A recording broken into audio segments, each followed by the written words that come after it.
और साथ ही साथ एफएसएल दोनों सैंपल को लैब में जांच के लिए भेज दिए गए हैं। आपको बता दें कि एफएसएल टीम को मौके से 2 जिंदा कारतूस भी बरामद हुआ है।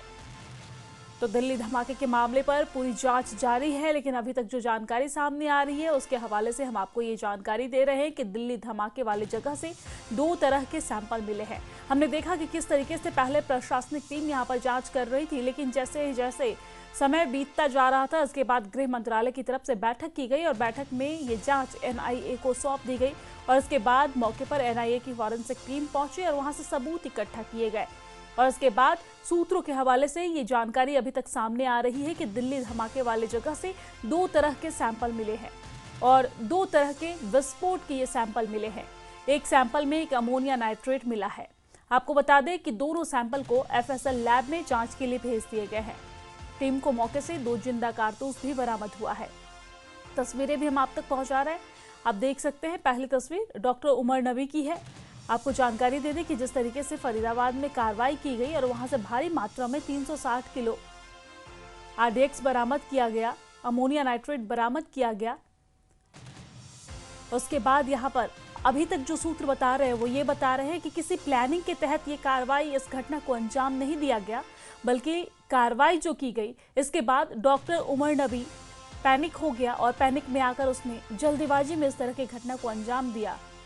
लेकिन इस जल्दीबाजी की घटना में भी 12 लोगों की जान चली गई है, जिसके बाद जम्मू कश्मीर के लोगों में गुस्सा भी है। जम्मू कश्मीर में जगह जगह पर हम देख रहे हैं कि कैंडल मार्च निकाला जा रहा है और इस आतंकी के खिलाफ विरोध जताया जा रहा है और मृतक को श्रद्धांजलि दी जा रही है, उनके आत्मा की शांति के लिए प्रार्थना की जा रही है। तो दिल्ली में ये धमाका हुआ है, लेकिन आका कौन है इसकी जांच अभी भी जारी है। हमारी एनआईए की टीम अभी भी इस पूरे मामले की जांच कर रही है।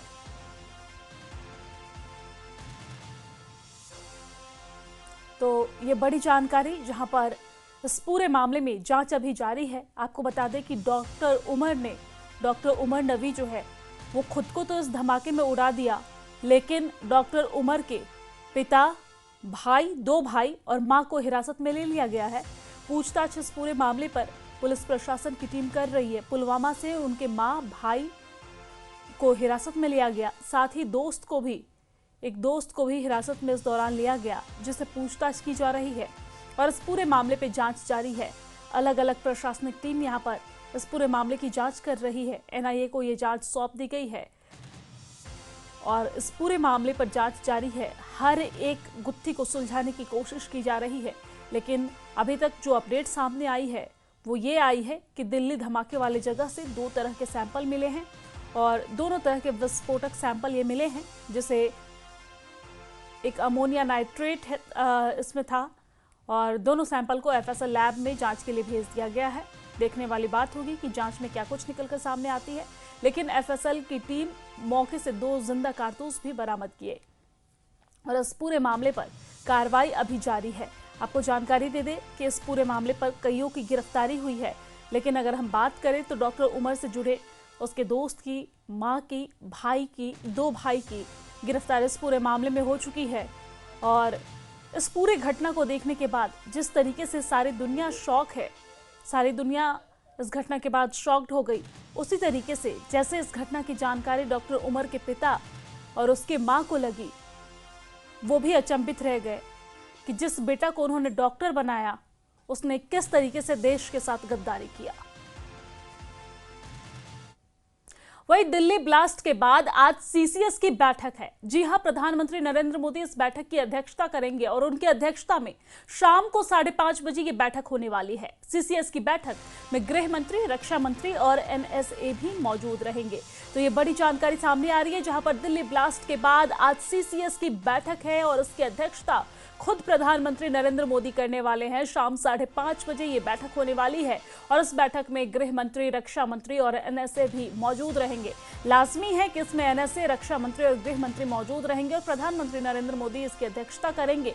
तो सुरक्षा के लिहाज से कुछ बड़े कदम उठाए जाएंगे। सुरक्षा को लेकर यहाँ पर इस बैठक में बातचीत होगी, लेकिन शाम 5:30 बजे ये बैठक है जिसकी अध्यक्षता प्रधानमंत्री नरेंद्र मोदी करने वाले हैं। तो ये बड़ी जानकारी हम आप तक पहुंचा रहे हैं, जहां पर दिल्ली ब्लास्ट के बाद आज सीसीएस की बैठक होने वाली है। पूरे देश की नजर इस बैठक पर टिकी हुई है कि बैठक में क्या कुछ फैसला लिया जाता है, क्या कुछ बातें होती है। लेकिन लाजमी है कि इस बैठक में गृह मंत्री और रक्षा मंत्री और एनएसए शामिल हो रहे हैं और प्रधानमंत्री नरेंद्र मोदी इस बैठक की अध्यक्षता कर रहे हैं। तो दिल्ली में जिस तरीके से घटना घटी है, इसके बाद सुरक्षा के लिहाज से ये बैठक बेहद अहम है।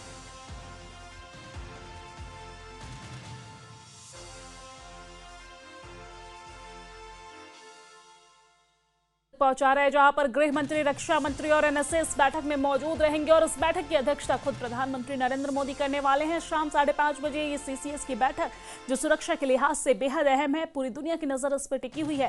हालांकि हमने देखा जिस तरीके से दिल्ली में घटना घटे, इसके बाद न सिर्फ अमेरिका बल्कि जब भूटान पहुंचे प्रधानमंत्री नरेंद्र मोदी, तो वहां पर लोगों को संबोधित किया और इसके साथ उन्होंने कहा भी कि आज बहुत भारी मन के साथ मैं यहाँ पर आया हूँ। हालांकि भूटान और भारत का रिश्ता बेहद ही अच्छा है, सांस्कृतिक और कई लिहाज से हमारा रिश्ता बेहद ही जुड़ाव के साथ है, इसलिए मुझे यहाँ पर आना पड़ा, लेकिन बहुत ही भारी मन के साथ यहाँ पर आया हूँ। और साथ ही साथ उन्होंने 2 टुक में ये भी कह दिया था कि जो गुनहगार है उसे बख्शा नहीं जाएगा। और हमने देखा था कि किस तरीके से पहलगाम में जब घटना घटी थी, इसके बाद भी सीसीएस की बैठक हुई थी जिसमें बड़ा फैसला लिया गया था।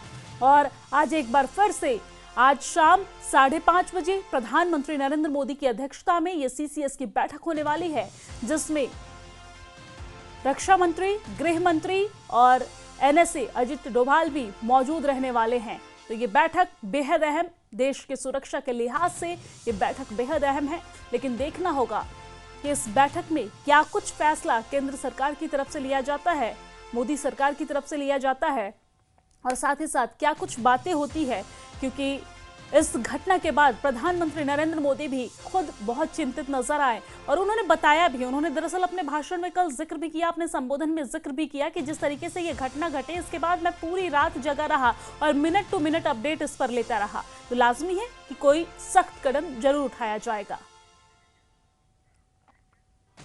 वहीं दिल्ली ब्लास्ट को लेकर बड़ी खबर सामने आ रही है। आपको जानकारी दे दें कि सुरक्षा एजेंसियों को गृह मंत्रालय ने खुली छूट दे दी है।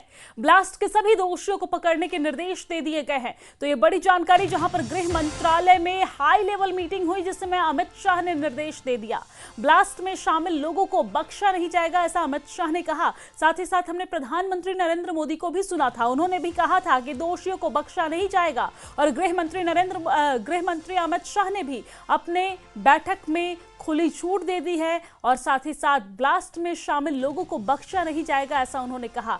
उन्होंने ये भी कहा है कि दोषियों को सख्त सजा दी जाएगी। तो दोषियों को सख्त सजा देने की बात गृह मंत्री अमित शाह की तरफ से कह दी गई है। साथ ही साथ हमने देखा था कि प्रधानमंत्री नरेंद्र मोदी ने भी ये चेता दिया था और 2 टूक में ये संदेश दे दिया था कि कोई भी आरोपी हो उसे बख्शा नहीं जाएगा। और हमने ये भी देखा था कि पहलगाम में जब घटना घटी थी, उसके बाद प्रधानमंत्री नरेंद्र मोदी ने अपने संबोधन में कहा था कि दोषियों को, जो भी दोषी हैं, जो भी आरोपी है, उन्हें बख्शा नहीं जाएगा। और उसके बाद भारत ने क्या कदम उठाया, किस तरीके से कार्रवाई की गई और क्या अंजाम हुआ, उसका हम सब ने देखा। और आज एक बार फिर से जब ये घटना घटी है दिल्ली में, जिस तरीके से 10 तारीख की शाम को 6:52 पर ब्लास्ट की जो घटना घटी, इसके बाद प्रधानमंत्री नरेंद्र मोदी इस घटना पर खुद नजर बनाए रखे। गृह मंत्री अमित शाह तुरंत जैसे ही जानकारी मिली, वीडियो संदेश जारी करते हुए उन्होंने कहा कि घबराने की जरूरत नहीं है, जांच जारी है और मैं खुद उसमें नजर बनाया हुआ हूं। वो अस्पताल पहुंचे, वहां पर घायलों से उन्होंने मुलाकात की, हालात का जायजा लिया, घटनास्थल पर पहुंचकर स्थिति को देखा, समझा, अधिकारियों के साथ बातचीत की। और कल हमने देखा ताबड़तोड़ बैठकों का दौर जारी रहा। गृह मंत्रालय की तरफ से बैठक रखी गई थी और उसमें गृह मंत्री अमित शाह इस बैठक की अध्यक्षता कर रहे थे और इसमें कई फैसले लिए गए। पहली बैठक में यह फैसला लिया गया कि ये जांच एनआईए को सौंपा जाए। उसके बाद एनआईए की टीम ग्राउंड जीरो पर उतरकर सैंपल यहां पर जुटाए। उसके बाद दूसरी बैठक में यह फैसला लिया गया कि कोई भी आरोपी हो उसे बख्शा नहीं जाएगा और खुली छूट दी गई सुरक्षा एजेंसियों को कि जो भी इसमें दोषी है उसे पकड़ने के निर्देश दिए गए और कार्रवाई करने की बात कही गई। और दिल्ली धमाके पर सबसे बड़ी खबर सामने आ रही है। आपको जानकारी दे दें कि फॉरेंसिक टीम ने मौके से 42 सैंपल इकट्ठे किए हैं। कार के टायर और साथ ही साथ चेसिस और पार्ट्स के सैंपल इकट्ठे किए गए हैं इस घटना में। और आपको बता दें कि धमाके में इस्तेमाल कार के बोनेट के टुकड़े बरामद भी किए गए हैं। इस दौरान धमाके वाली कार के सिलेंडर के टुकड़े भी इस दौरान बरामद किए गए हैं। कार के टायर और चेसिस के नमूने भी इस दौरान लिए गए हैं। तो ये तस्वीर हम आप तक पहुंचा रहे हैं, जहां पर आप देख सकते हैं फॉरेंसिक टीम यहां पर मौजूद है। जैसे ही घटना घटी इसके बाद पूरे इलाके को सील कर दिया गया। प्रशासनिक कार्रवाई जारी रही, लेकिन एक समय सीमा के बाद ये पूरी जांच जो है वो एनआईए को सौंप दी गई। और जैसे ही जांच सौंपी गई गृह मंत्रालय की तरफ से, गृह मंत्रालय की बैठक में जब ये फैसला लिया गया, उसके बाद तुरंत एनआईए की फॉरेंसिक टीम ग्राउंड जीरो पर उतर गई, जिसकी तस्वीरें भी आप देख रहे हैं। और यहाँ पर उतरकर एक एक सैंपल यहाँ से इकट्ठा किया गया, चाहे वो कार के टायर के टुकड़ा हो या फिर अन्य जो सैंपल हैं वो इकट्ठे किए गए। कुल मिलाकर 42 सैंपल यहाँ से इकट्ठे किए गए हैं, जिसमें कार के टायर, चेसिस और पार्ट्स के सैंपल इकट्ठे किए गए हैं। धमाके में इस्तेमाल कार के बोनट के टुकड़े भी इस दौरान बरामद किए गए और धमाके वाली कार के सिलेंडर के टुकड़े भी इस दौरान बरामद किए गए। दरअसल ये सीएनजी कार थी और उसके सिलेंडर के टुकड़े भी इस दौरान बरामद किए गए। कार के टायर और चेसिस के नमूने भी फॉरेंसिक टीम ने इकट्ठा किया। आपने देखा, आप ये देख रहे हैं तस्वीर अपने टेलीविजन स्क्रीन पर कि भारी संख्या में यहाँ पर एनआईए की फॉरेंसिक टीम ग्राउंड जीरो पर उतरी हुई है और सैंपल इकट्ठे किए जा रहे हैं।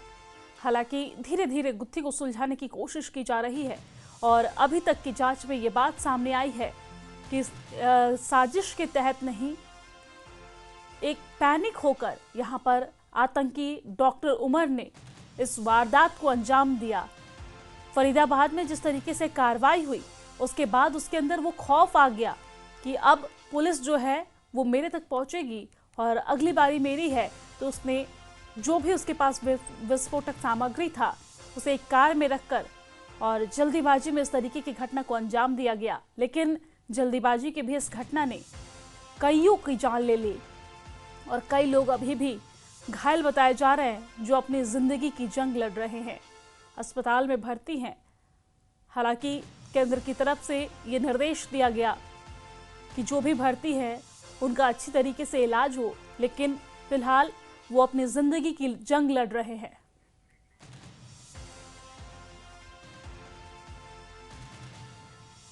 और यहां पर वक्त एक बहुत छोटे से ब्रेक का हो चला है, जल्द लौटते हैं।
समय का दिल्ली धमाके के सूत्रधारों की पूरी कुंडली आज हमने आपके लिए तैयार की है। दरअसल 10 नवंबर को हुए लाल किला धमाके के आरोपियों से जुड़ी हर छोटी बड़ी जानकारी हम आपसे साझा करेंगे और इस केस से जुड़े सारे एंगल अब धीरे धीरे खुल रहे हैं। और इस बीच गृह मंत्री अमित शाह ने भी ये चेतावनी दे दी है कि ब्लास्ट में शामिल हर शख्स का अंजाम बहुत बुरा होने वाला है। देखिए ये रिपोर्ट।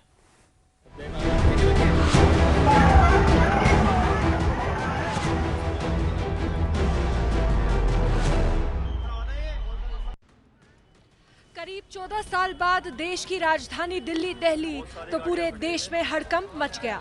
लाल किले के पास हुए जोरदार धमाकों की गूंज 10 नवंबर की रात को पूरे देश ने सुनी।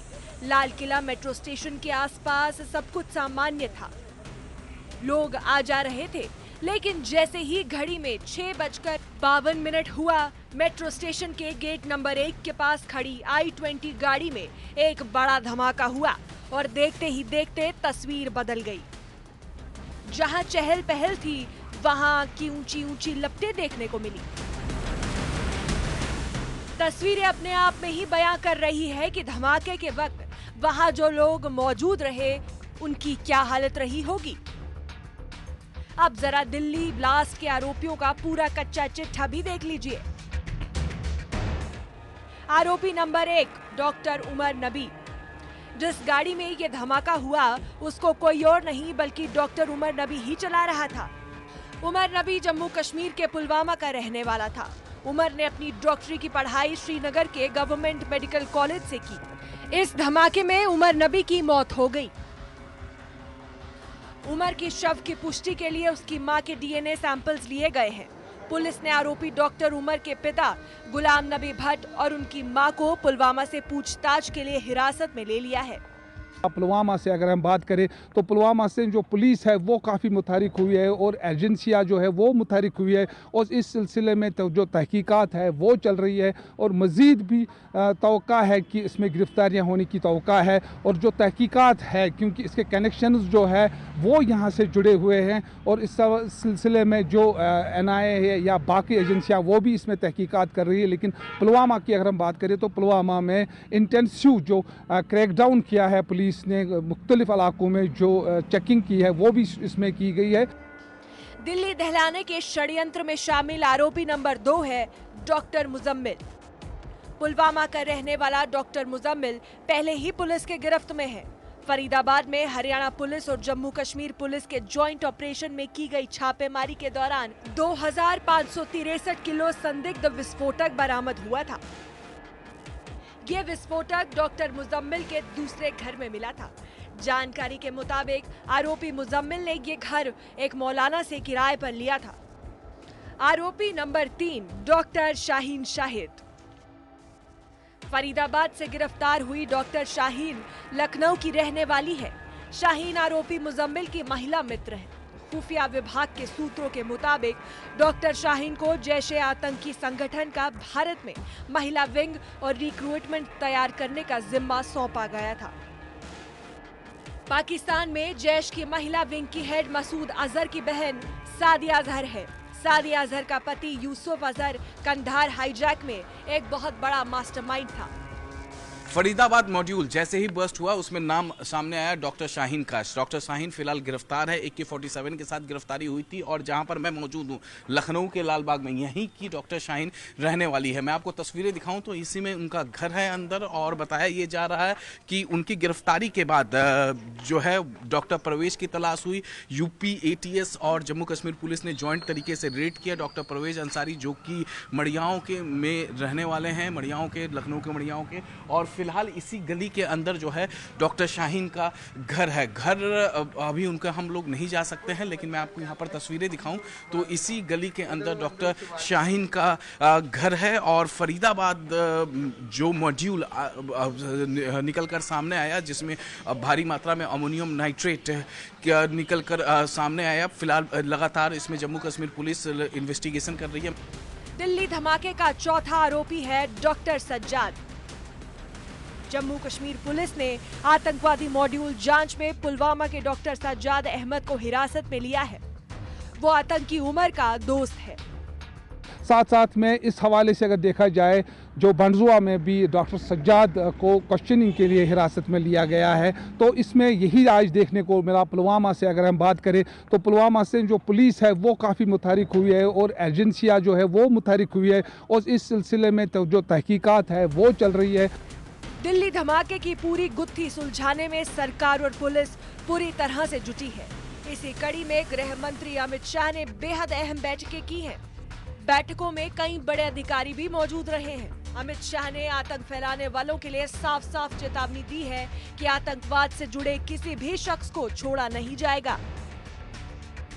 ये जांच अब पूरे तौर से दिल्ली पुलिस से सीधे तौर पर एनआईए के हवाले कर दी गई है और अभी तक जो जानकारी मिली है उसके तहत जो तमाम इनपुट्स हैं, सीसीटीवी फुटेज हैं, वो एनआईए को उसको साझा किए जाएंगे और इसके साथ साथ दिल्ली पुलिस भी अपने तरीके से, अपने एंगल से इस पर कुछ जांच जो है वो जारी रखेगी। तो एक समन्वय बनाने की जो है कोशिश की जा रही है। गृह मंत्री अमित शाह ने अभी थोड़ी देर पहले ही एक मीटिंग ली है जिसमें उन्होंने तमाम चीज़ों की ब्रीफिंग ली है, लेकिन इसमें जो सबसे बड़ा एंगल और सबसे बड़ा जो सवाल है, इस पार्किंग के अंदर जो गाड़ी खड़ी हुई थी I-20 जो हरियाणा नंबर था, उसमें जो नाम और कड़ी निकलकर सामने आई कि उस नाम के वो जो गाड़ी थी उसमें किस तरीके से 6 मरतबा उसको बेचा गया और आखिर में जाकर वो सीधे तौर पर जम्मू कश्मीर से, पुलवामा से उसका कनेक्शन जो है वो जुड़ता है और 3 घंटे के बाद यहाँ पर ज़्यादा रहने के बाद वो यहाँ से गाड़ी लेकर निकलता है। लेकिन इसमें अहम एक कड़ी ये है